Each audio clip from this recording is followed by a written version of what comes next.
18 अप्रैल 2025 पुण्य शुक्रवार। हमारे पापों के कारण वह छेदित किया गया।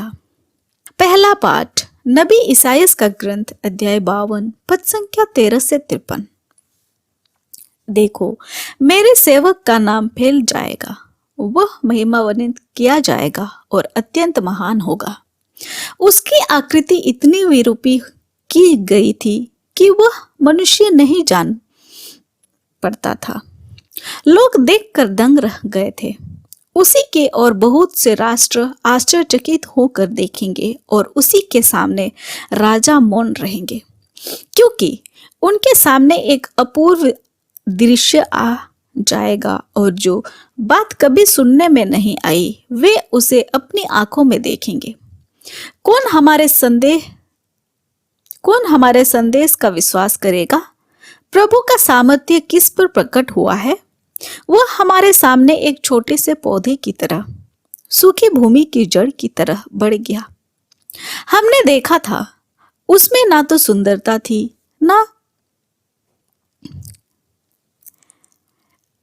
ना तेज और ना कोई आकर्षण ही था।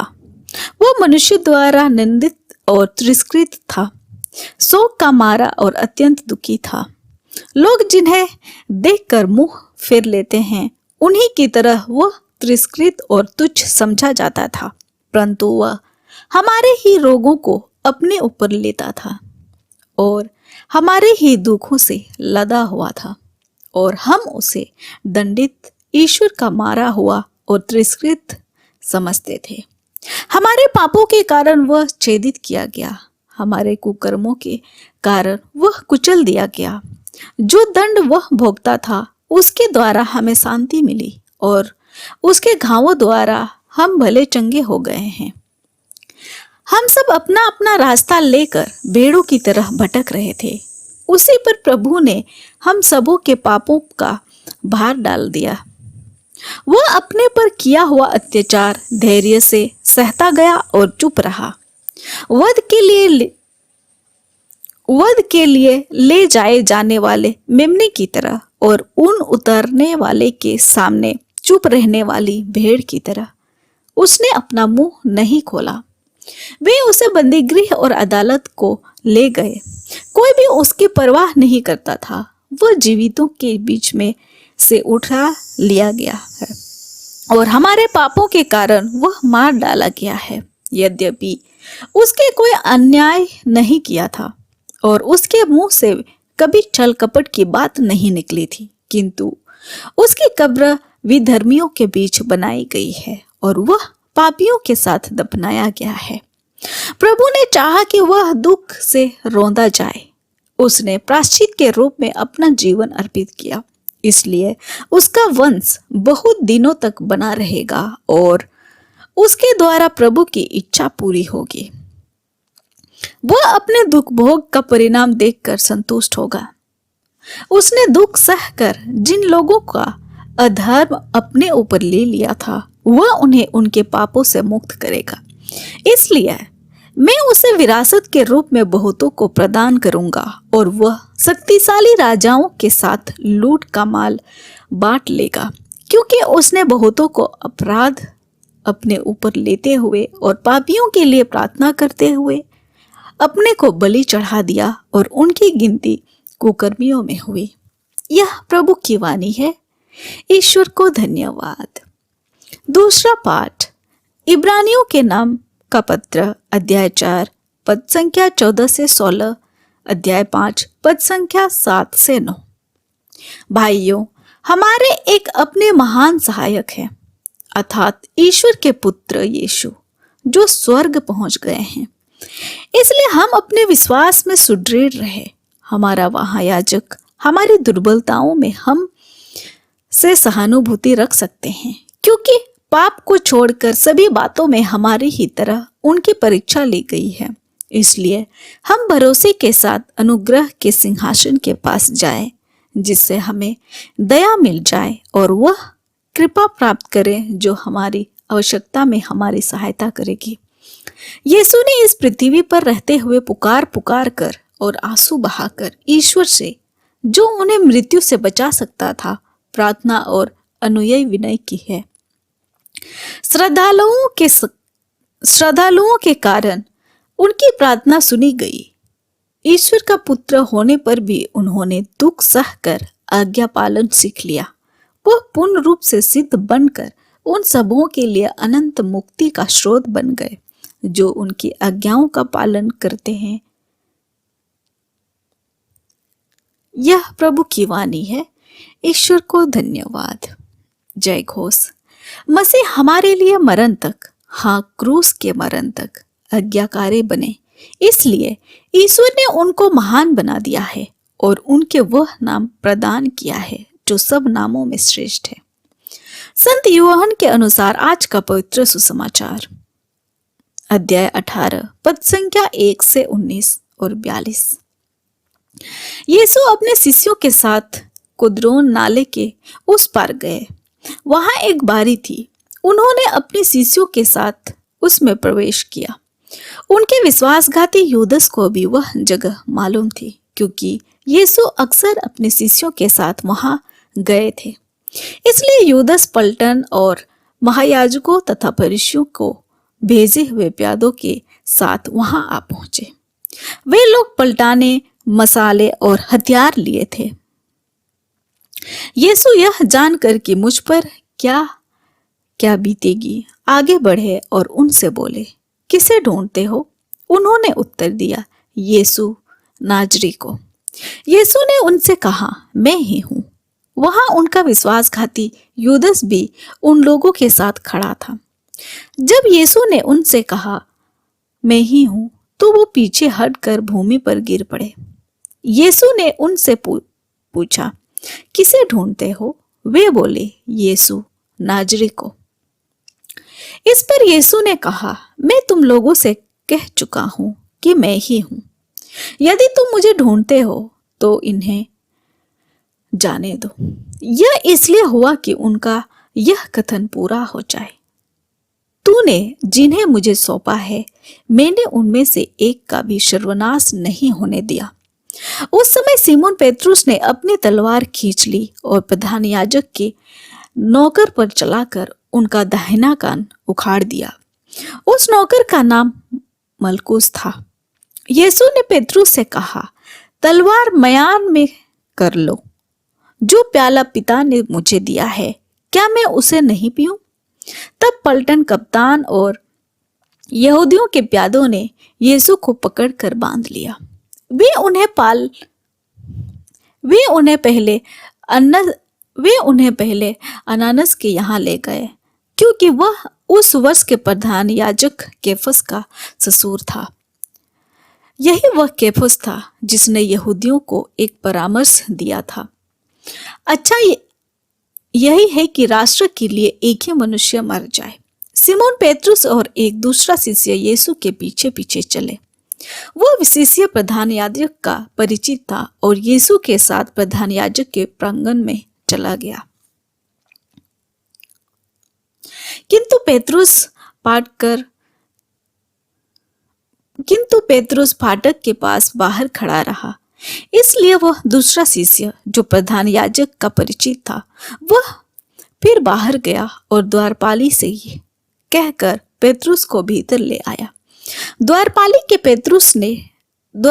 ने पेत्रुस से कहा, कहीं तुम भी तो उस मनुष्य के शिष्य नहीं हो? उसने उत्तर दिया, नहीं हूं। जड़े के कारण नौकर और प्यादे आग सुलगा कर ताप रहे थे। पेत्रुस भी उनके साथ आग तापने लगा। प्रधान याजक ने यीशु से उनके शिष्यों और उनकी शिक्षा के विषय में पूछा। यीशु ने उत्तर दिया, मैं संसार के सामने प्रकट रूप से बोला हूं। मैं सदा सभागृह और मंदिर में, जहां सब यहूदी एकत्र हुआ करते हैं, शिक्षा दी है। मैंने गुप्त रूप से कुछ नहीं कहा। यह आप मुझ से क्यों पूछते हैं? उनसे पूछ लीजिए जिन्होंने मेरी शिक्षा सुनी है। वे जानते हैं कि मैंने क्या कहा है। इस पर पास खड़े प्यादों ने एक ने यीशु को थप्पड़ मारकर कहा, तुम प्रधान याजक के इस तरह जवाब देते हो? यीशु ने उनसे कहा, यदि मैंने गलत कहा तो गलती बता दो, और यदि ठीक कहा तो मुझे क्यों मारते हो? इसके बाद अनानस ने बांधे हुए यीशु को प्रधान याजक कैफस के पास भेज दिया। सिमोन पेत्रु उस समय आग ताप रहा था। कुछ लोगों ने उससे कहा, कहीं तुम भी तो उसके शिष्य नहीं हो? उसने अस्वीकार करते हुए कहा, नहीं हूं। प्रधान याजक का एक नौकर एक व्यक्ति का संबंधी था जिसका कान पेत्रुस ने उखाड़ दिया था। उसने कहा, क्या मैंने तुमको उसके साथ बारी में नहीं देखा था? पेत्रुस ने फिर अस्वीकार किया और उसी क्षण मुर्गे ने बांग दी। तब से यीशु को कैफस के यहाँ से राज्यपाल के भवन ले गए। अब भोर हो गया था। उन्होंने इसलिए भवन को प्रवेश नहीं किया कि वे अशुद्ध ना हो जाए, बल्कि पस्का का मेमना खा सके। पिलातुस बाहर आकर उनसे मिला और बोला, आप लोग इस मनुष्य पर कौन सा अभियोग लगाते हैं? उन्होंने उत्तर दिया, यदि यह कुकर्मी नहीं होता तो हमने इसे आपके हवाले नहीं किया होता। पिलातुस ने उनसे कहा, आप लोग इसे ले जाइए और अपनी संहिता के अनुसार इसका न्याय कीजिए। यहूदियों ने उत्तर दिया, हमें किसी को प्राणदंड देने का अधिकार नहीं है। यह इसलिए हुआ कि यीशु का वह कथन पूरा हो जाए जिसके द्वारा उन्होंने संकेत किया कि उनकी मृत्यु किस प्रकार की होगी। तब पिलातुस ने भवन में वापस जाकर यीशु को बुला भेजा और उनसे कहा, क्या तुम यहूदियों के राजा हो? यीशु ने उत्तर दिया, क्या आप यह अपनी ओर से कहते हैं या दूसरों ने आपसे मेरे बारे में कहा है? पिलातुस ने कहा, क्या मैं यहूदी हूँ? तुम्हारे ही लोगों ने, एक महायाजकों ने तुम्हें मेरे हवाले कर दिया है। तुमने क्या किया है? यीशु ने उत्तर दिया, मेरा राज्य इस संसार का नहीं है। यदि मेरा राज्य इस संसार का होता तो मेरे अनुयायी लड़ते और मैं यहूदियों के हवाले नहीं किया जाता, परंतु मेरा राज्य यहाँ का नहीं है। इस पर पिलातुस ने उनसे कहा, तो तुम राजा हो? यीशु ने उत्तर दिया, आप ठीक कहते हैं, मैं राजा हूं। मैं इसलिए जन्मा हूं और इसलिए संसार में आया हूं कि सत्य के विषय में साक्ष्य दूं। जो सत्य के पक्ष में है वो मेरी सुनता है। पिलातुस ने उनसे कहा, सत्य क्या है? वह यह कहकर फिर बाहर गया और यहूदियों के पास आकर उनसे कहा, मैं तो उसके कोई भी दोष नहीं पाता हूं, लेकिन तुम्हारे लिए पास्का के अवसर पर एक बंदी को रिहा करने की प्रथा है। क्या तुम लोग चाहते हो कि मैं तुम्हारे लिए यहूदियों के राजा को रिहा कर दूं? इस पर वे फिर चिल्लाने लगे, इसे नहीं, बराबस को। बराबस तो डाकू था। तब पिलातुस ने यीशु को ले जाकर कोड़े लगाने का आदेश दिया। सैनिकों ने कांटों का मुकुट गूंथकर उसके सिर पर रख दिया और उन्हें बैंगनी कपड़ा पहनाया।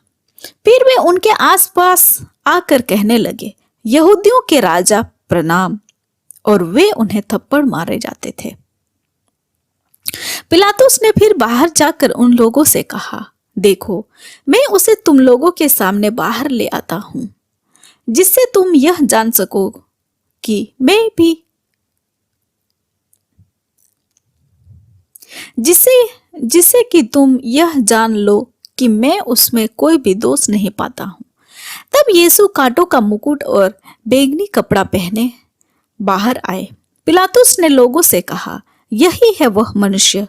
महायाजक और प्यादे उन्हें देखते ही चिल्ला उठे, इसे क्रूस दीजिए, इसे क्रूस दीजिए। पिलातुस ने उनसे कहा, तुम ही इसे ले जाओ और क्रूस पर चढ़ाओ, मैं तो इसमें कोई भी दोष नहीं पाता। यहूदियों ने उत्तर दिया, हमारी एक संहिता है और उस संहिता के अनुसार यह प्राणदंड के योग्य है, क्योंकि इसने ईश्वर का पुत्र होने का दावा किया है। पिलातुस यह सुनकर और भी डर गया।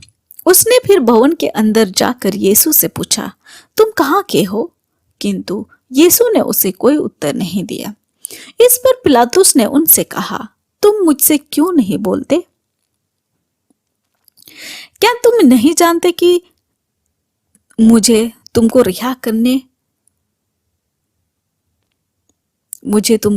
रिहा कर देने का भी अधिकार है और तुमको क्रूस पर चढ़ाने का भी?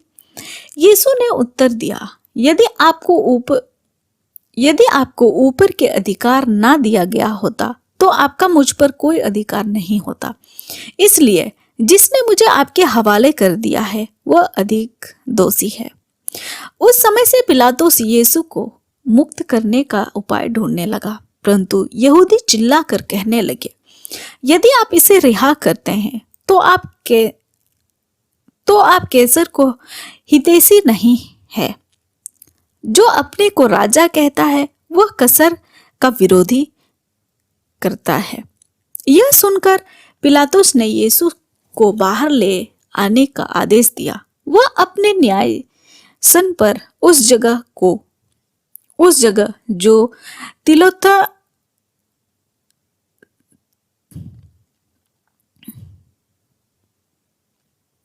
वह अपने न्यायासन पर उस जगह और इब्रानी के गबथा कहलाती है बैठ गया। पस्का की तैयारी का दिन था। लगभग दोपहर का समय था। पिलातुस ने यहूदी से कहा, यदि मैं तुम्हारा राजा, इस पर वे चिल्ला उठे, ले जाइए, ले जाइए, इसे क्रूस दीजिए। पिलातुस ने उनसे कहा, क्या मैं तुम्हारे राजा को क्रूस पर चढ़ा दूं? महायाजक ने उत्तर दिया, कैसर के सिवा हमारा कोई राजा नहीं। तब पिलातुस ने यीशु को क्रूस पर चढ़ाने के लिए उनके हवाले कर दिया। वे यीशु को ले गए और वह अपना क्रूस ढोते हुए खोपड़ी की जगह नमक स्थान गए। इब्रानी में इसका नाम गुलगोथा है। वहां उन्होंने यीशु को और उनके साथ और 2 व्यक्तियों को क्रूस पर चढ़ाया, एक को इस ओर, दूसरे को उस ओर, और बीच में यीशु को। पिलातुस ने एक दोष पात्र भी लिखवा कर क्रूस पर लगाया। वह इस प्रकार था, यीशु नाजरी, यहूदियों का राजा। बहुत से यहूदियों ने यह दोष पात्र पढ़ा, क्योंकि वह स्थान जहां क्रूस पर चढ़ाए गए थे शहर के पास ही था और दोष पात्र इब्रानी, लैटिन और यूनानी भाषा में लिखा हुआ था। इसलिए यहूदियों के महायाजकों ने पिलातुस ने कहा, आप ना लिखिए, यहूदियों का राजा, बल्कि इसने कहा कि मैं यहूदियों का राजा हूं। पिलातुस ने उत्तर दिया, मैंने जो लिख दिया सो लिख दिया। यीशु को क्रूस पर चढ़ाने के बाद सैनिकों ने उनके कपड़े ले लिए और कुर्ते को सिवा उन कपड़ों को 4 भाग कर दिए, हर सैनिकों के लिए एक भाग। उस कुर्ते में सीवन नहीं था, वह ऊपर से नीचे तक पूरा का पूरा बुना हुआ था। उन्होंने आपस में कहा, हम इसे नहीं फाड़े, चिट्ठी डाल कर देख लें कि वह किसे मिलता है। यह इसलिए हुआ कि धर्म ग्रंथ का यह कथन पूरा हो जाए, उन्होंने मेरे कपड़ों आपस में बांट लिए और मेरे वस्त्र पर चिट्ठी डाली। सैनिकों ने ऐसा ही किया। यीशु की माता, उसकी बहन क्लोफस की पत्नी मरियम और मरियम मगदलेना उसकी क्रूस के पास खड़ी थी। यीशु ने अपनी माता को और उसके पास आने अपने शिष्य को, जिसे वह प्यार करते थे, देखा। उन्होंने अपनी माता से कहा, भद्रे, यह आपका पुत्र है। इसके बाद उन्होंने उस शिष्य से कहा, यह तुम्हारी माता है। उस समय उस शिष्य ने उसे अपने यहाँ आश्रय दिया। तब यीशु ने यह जानकर कि अब सब कुछ पूरा हो चुका है, धर्मग्रंथ का लेखा पूरा करने के उद्देश्य से कहा, मैं प्यासा हूं। वहां खट्टी अंगूरी से भरा एक पात्र रखा था। लोगों ने उससे एक पनसोक्ता डुबाया और उसे जूफे की डंडी पर रखकर यीशु के मुंह से लगा दिया। यीशु ने खट्टी अंगूरी चख कर कहा, सब पूरा हो चुका है, और सिर झुक गया, प्राण त्याग दिए। वह वह तैयारी का दिन था। यहूदी यह नहीं चाहते थे कि सब विश्राम के दिन क्रूस पर रह जाए, क्योंकि वह विश्राम के दिन बड़ा त्योहार पड़ता था। उन्होंने पिलातुस से निवेदन किया कि उसकी टांगें तोड़ दी जाए और सब हटा दिए जाए। इसलिए सैनिकों ने आकर यीशु के साथ क्रूस पर चढ़ाए हुए पहले व्यक्ति की टांगें तोड़ दी, फिर दूसरों की भी। जब उन्होंने यीशु के पास आकर देखा कि वह मर चुके हैं, तो उन्होंने उनकी टांगें नहीं तोड़ी, लेकिन एक सैनिक ने उनकी बगल में भाला मारा और उसमें से तुरंत रक्त और जल बह निकला। जिसने यह देखा वही उसका साक्ष्य देता है, और उसका साक्ष्य सच्चा है। वह जानता है कि मैं सच बोलता हूँ, जिससे आप लोग भी विश्वास करें। यह इसलिए हुआ कि धर्म ग्रंथ का यह कथन पूरा हो जाए, इसकी एक भी हड्डी नहीं तोड़ी जाएगी। फिर धर्म ग्रंथ का एक दूसरा कथन इस प्रकार है, उन्होंने जिसे छेदा है वे उसी की ओर देखेंगे। इसके बाद अरिमतिया के यूसुफ ने, जो यहूदियों के भय के कारण यीशु का गुप्त शिष्य था, पिलातुस से यीशु का शव ले जाने की अनुमति मांगी। पिलातुस ने अनुमति दे दी, इसलिए यूसुफ आकर यीशु का शव ले गया। निकोदेमुस भी पहुंचा, जो पहले रात को यीशु से मिलने आया था। वह लगभग 50 सेर का गंधरस और अंगूर का सम्मिश्रण लाया। उन्होंने यीशु का शव लिया और यहूदियों की दफन की प्रथा के अनुसार उसको सुगंधित द्रव्यों के साथ ठाल्टी की पट्टियों में लपेटा। जहां यीशु क्रूस पर चढ़ाए गए थे, वहां एक बारी थी, और उस बारी में एक नई कब्र, जिसमें से अब तक कोई भी नहीं रखा गया था। उन्होंने यीशु को वही रख दिया, क्योंकि वह यहूदियों के लिए तैयारी का दिन था और वह कब्र निकट ही थी। यह हमारे प्रभु यीशु ख्रिस्त का सुसमाचार है। ख्रिस्त की जय। आप सभी को जय यीशु।